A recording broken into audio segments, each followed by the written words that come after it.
Дали јасните позиции на опозицијата за недвосмислено референдумско прашање, гурна однапред планираното сценарио на власта за евентуална манипулација со граѓаните со вметнување на НАТО и ЕУ, заедно со прашањето за Преспанскиот договор.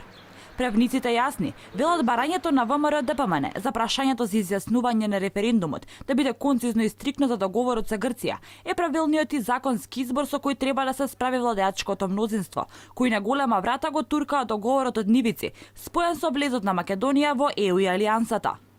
Александар Спасеновски од Правниот факултет во Скопје за Алфа вели дека многу е важно прашањето на референдумот да биде јасно и да има изјаснување за само едно прашање како што е одредено и во Уставот. Особено е важно референдумското прашање да не биде двосмислено, да бидат доведени граѓаните во некаква забуна, а со самото тоа да биде доведен во прашање и резултатот и самата легитимност на евентуално одржаниот референдум. Заради тоа сметам дека референдумското прашање треба да биде сосема јасно и прецизно и единствено поврзано со карактерот на темата за која што граѓаните треба да се изјаснат. Спасеновски вели дека во вакви сензитивни времиња за Македонија мора референдумското изјаснување да биде според законите и прописите, за да нема никаква отворена можност за спорење на легитимноста на истиот. И универзитетскиот професор Александар Климовски посочува дека референдумското прашање не треба да се поврзува со членување на државата во НАТО, појаснувајќи дека собранието на Република Македонија на 23.12.2013 година донела одлука за стапување во Алијансата.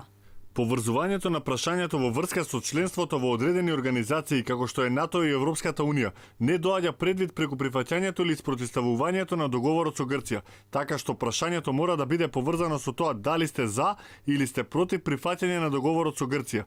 Ние намерата како држава да одиме во тој правец сме ја детерминирале уште пред 25 години.